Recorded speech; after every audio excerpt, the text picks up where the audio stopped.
We're here in Spain yet again for yet another Porsche review. This is the 992.2 911 GT3. Mark has decided to grace us with his presence. There was some hemming and hawing. He may or may not have thrown his Galaxy S8 directly at my forehead, thus the two welts on my forehead. He is an abusive man, but then he was reminded by his many followers that he has a burgeoning shrimp scampi empire here in Spain, and as a courteous businessman, he should maybe expand into the Valencia orange market. So in this video, you'll be hearing directly from some engineers who worked on the GT3. You'll probably recognize one of them. We'll be driving the car on the track, and yet, of course, we'll be driving this thing monkey style. So with that, enjoy the video.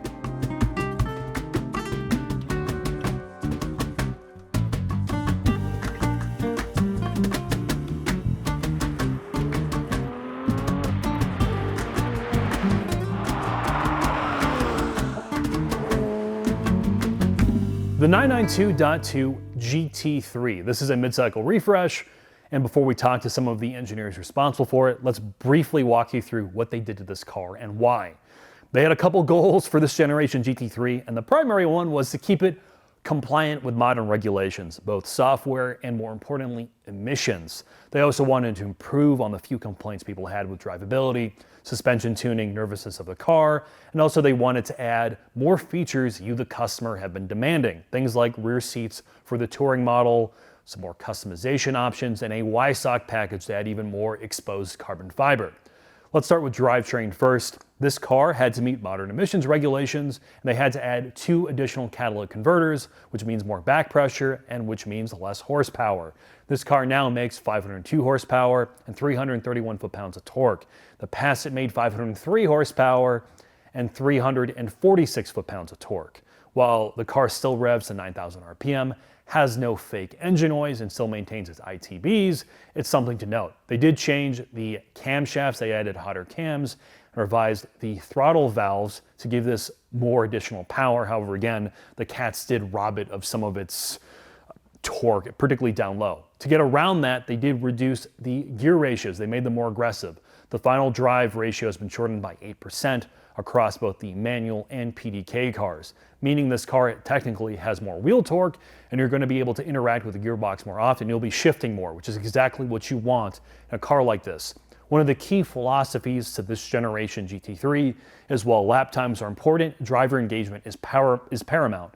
In the modern world of forced induction cars, there are lots of very, very fast cars out there. There are not, however, many engaging, more analog driver cars left. Again, no fake engine noise, no brake-by-wire, lots of fuel through the chassis. That is what makes the GT3 so special. When it comes to suspension tuning, they've made some revisions. While it still maintains the same spring and damper assembly, meaning same spring rates, same sway bar sizes and bushings, they have recalibrated the software, changed the bump stop design, changed the geometry in the front end. This now has the lower trailing arm off the GT3 RS or a similar design, which leads to a more aero in the front and less squat or dive in the front end of this car. They've had to change some of the aero balance, while the total downforce numbers are essentially identical. They've changed where air goes. They've improved cooling to the drivetrain, improved cooling specifically to the rear axles. They've improved cooling throughout the vehicle, but it has shifted how they've had to manage air. They've also reduced the weight of the wheel design, and they've given you the ability to go to magnesium wheels when you get the Y-Sock package. The Y-Sock package also further reduces weight of the vehicle by adding a carbon fiber shear plate or shear panel in the rear of the vehicle and carbon fiber sway bars. The other thing I will bring up is the total mass of the vehicle has grown marginally, and I'm talking like 2 or 3 kilograms off of the 992.1 due to the added catalytic converters. However, they've pulled out some sound deadening, added a lighter weight battery to balance some of that out. Now, the last thing I will talk about is pricing, and that is the fine print of all of this. There's no two ways about it. The car is a hell of a lot more money than it used to be. This car, at least in the United States, its base price has increased by $50,000. This starts now about $223,000 or $225,000. That is the price of essentially a fully loaded 992.1 car, and that is now the base price of the 992.2. If you had the Y-Sock package and some of other niceties or options you want in this car, it can exceed $300,000, and that is before a dealer gets a hold of you. A well-equipped 992.2 non-Wysock touring or wing car is about $250,000. Again, that is before a dealer gets a hold of you, and essentially they're all sold anyway at this point. And the basic ADMs I've heard, at least in the Chicagoland area, is anywhere between $50,000 to $150,000, which is an asinine amount of money. And that is the con of all of this. We're going to talk more about that in the final thoughts, but let's go talk to two different engineers, one responsible for the drivetrain and another that you may be familiar with, who's responsible for the GT car program.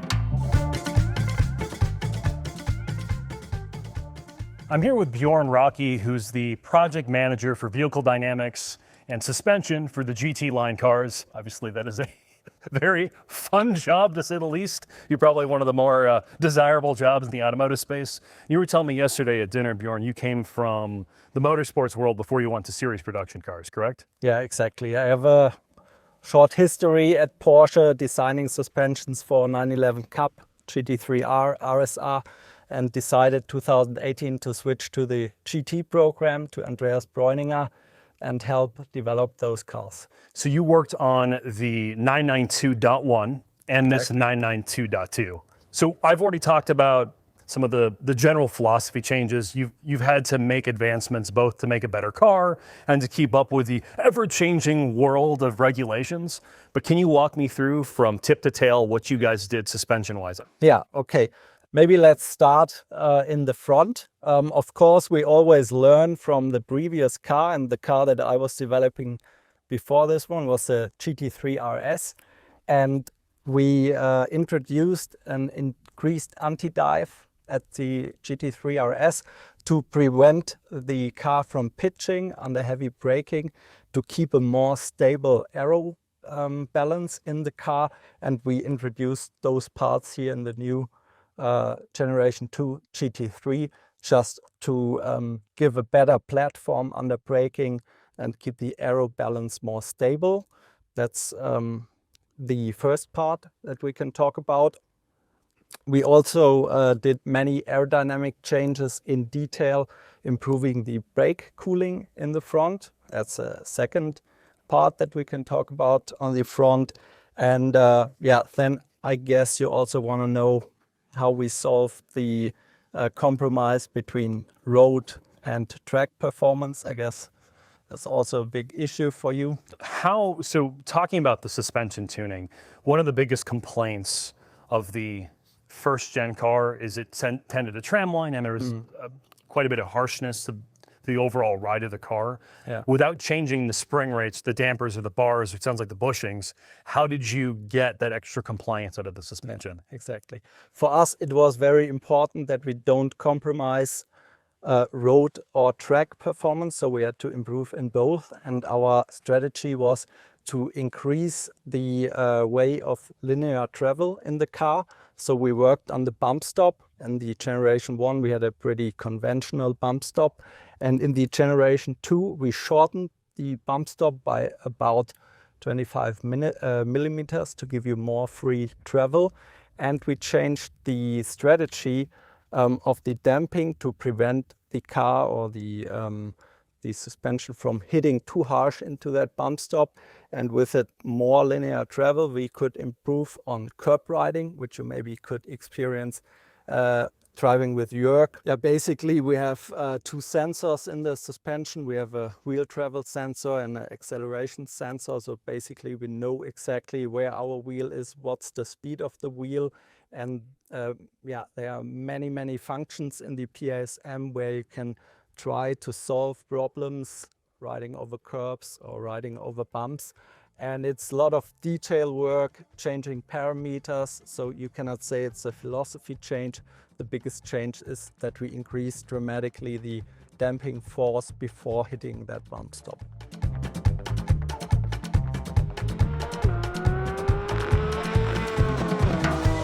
I probably don't need to introduce him, but I'm here with Andy Bräuninger. Maybe you should, because I'm wearing glasses, but I have to, sorry. Yeah, we're the world's most boring blues brothers.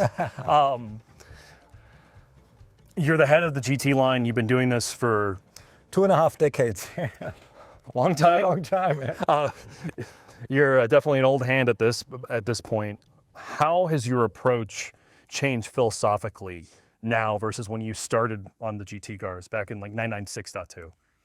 Actually, not at all. None at all. No change, because we want to make the best driver's car, the most performant car in this segment, and the car that produces the most smiles. But the approach is different. So back then we cared more about, we had the time and the capacity to care more about product substance, innovations on the car. And these days we have to first find a way to comply with the current regulations. That gets stricter and stricter and harder to meet, especially for high-performance sport cars with every model. So we use a lot of our engineering capacity in the meantime. We got a bigger engineering team, as a matter of fact, as well. Just to cope with the regulations worldwide, and to still find a way to keep the car as emotional and as desirable as it is, despite of all these emission things, noise things, and whatever the world's regulatory offices come up with. What you were telling Mark and I earlier is, your mission now in many ways is not so, people are very obsessed with lap times and trying to get the fastest thing possible. People are very obsessed with numbers, and I hate to say it, when Mark and I were driving this car, a lot of cars today, everything is fast, right? On paper, everything's very, very fast. So what do you have to do now with a GT product to make it feel special in the space that exists? For this kind of money, you can get Corvettes, entry-level McLarens, lots of other cars. What are you focusing on with your engineers? Number one is really to have this rewarding feeling when you drive the car, this connection between man and machine, to have as many interfaces as possible that give you information about the status of the actual car, and at the same time satisfy your senses. Acoustically, from the feelings we get through the seat rail. So we always trying to make a car fit like a glove. And I don't mind if a competitor has 100 or even 200 horses more. We still want to be faster because we kind of a system integration along with emotional integration. It has to lead to a very performant package that's not only fun, but performant as well. I mean, we're not in the car business. I would say we're in the entertainment business, or in the love business maybe even. And there's people that really like the boost of a turbo. They want to have this kick in the butt at low RPMs, and being lazy on the shifter. That's maybe not the target group for the GT3. What do you want to tell young engineers now that I know you're not about to retire, but you're later on in your career? 5 years, yeah. When you meet young people and they're late teens, early 20s. Easily, two things. Follow your stomach, follow your heart, do what you want to do, because only when you do something with your heart and your soul, you will be good at it. So follow your instincts and go your own way. And don't look left and right. Everybody feels intrinsically what is the best way for each other, and trust your inner voice. And just keep on trying, never stop trying. If you fail at something, stand up, dust yourself off, do it again, and don't give up.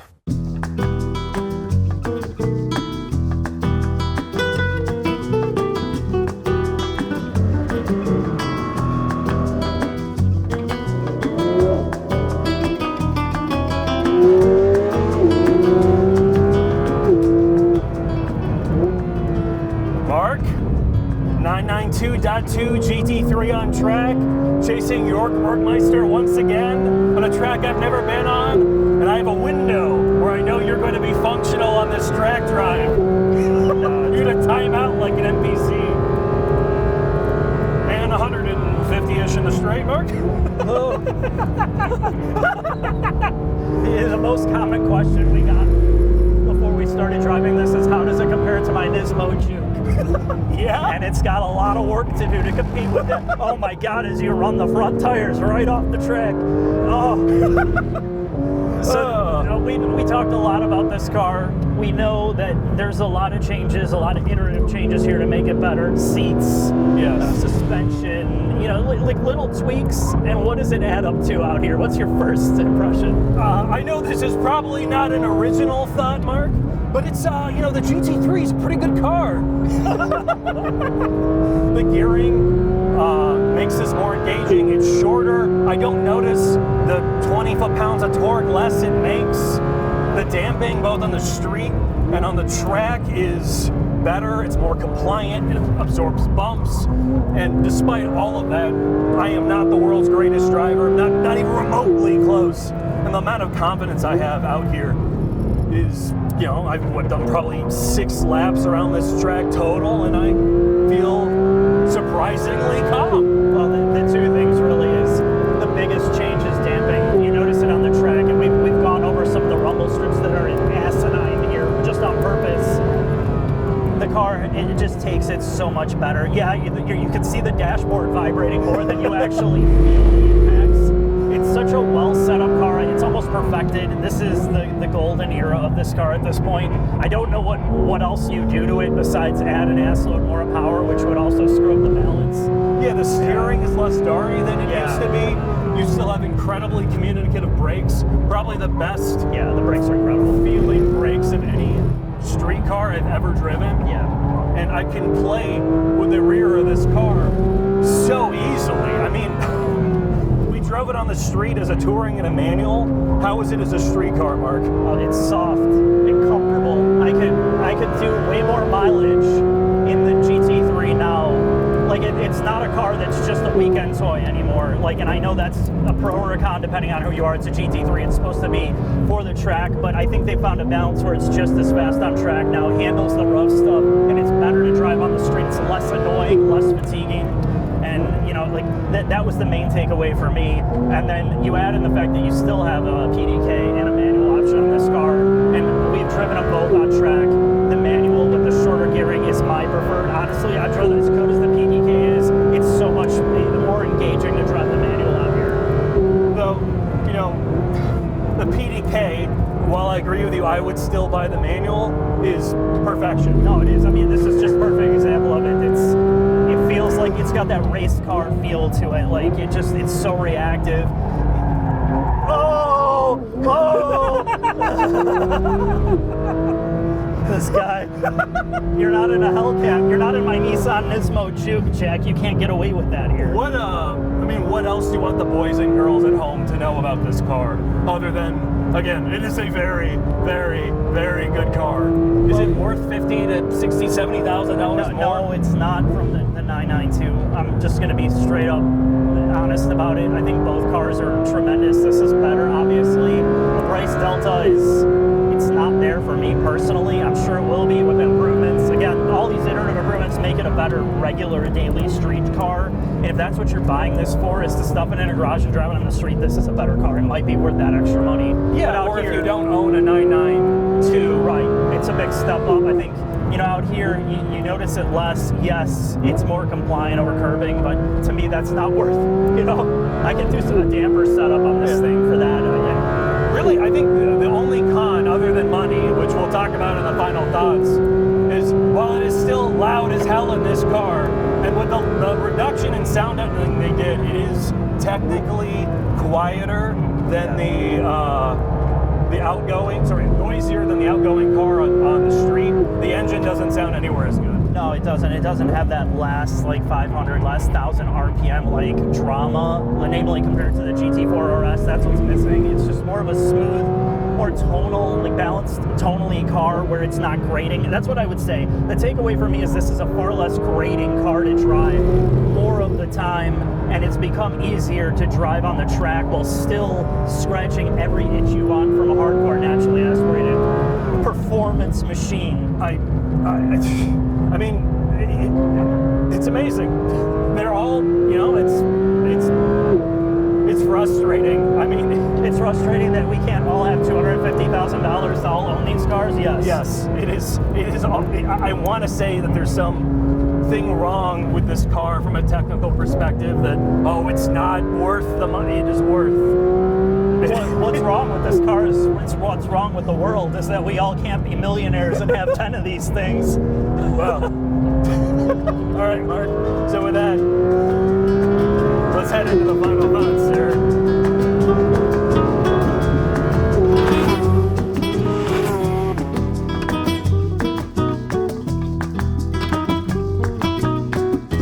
Final thoughts on the 992.2 GT3. They have improved upon a already excellent car, probably one of my favorite vehicles that exists. You cannot find another high-performance manual driver's car that exists at its performance level and its price point. It is a very rare car. The PDK is still probably the best automatic gearbox I've also experienced. You have a great flat-six engine that revs to 9,000 RPM. It has no fake engine noise. Brakes that feel like brakes. It's not brake-by-wire. You have incredible braking performance. It's very, very confident. You have the best steering probably of any EPS car I've been in, and the perfect balance of isolating out bad impacts while also making you feel something while you drive. Porsche claims that the increase of price of $50,000 allows them to continue to sell this at a profitable rate, and it should deter some of the ADMs that dealers are putting on cars here in the United States. I'm going to tell you that either they don't care or there's a huge disconnect between Porsche Germany and the United States, because the ADMs still exist. These cars before markup are now between $250,000 and $300,000. By the time the dealer gets a hold of you, at least here in Chicago, they're like $350,000, $400,000 cars. And at that price point, you can argue whether or not it's worth it. There are a lot of other very, very great cars out there for that kind of money. Yeah, it's a really tough pill to swallow. The other thing is, if you're going to track this car, which you should, that's the point of a GT3, a lot of track day companies who offer insurance have deemed this car too expensive to insure, and that becomes another tough pill to swallow if you're going to buy a GT3. A track car that, unless you're willing to put at enormous risk, you can't insure on the track. Again, those are the two cons. If you don't care about that, again, Porsche's not a value company. That's not what they're trying to sell. They don't care about affordable sports cars. They want to sell you a car that you lust after. That is exactly that. But I do know quite a few GT customers who bought these cars new who have now been priced out. So again, it depends on who you want buying your cars, Porsche. Do you want it to be speculators and the ultra wealthy, or people who can put these cars on a wall and aspire to own them one day? Again, what do I know? So with that, thanks for watching, and here's a clip of your going absolutely nuts in a GT3.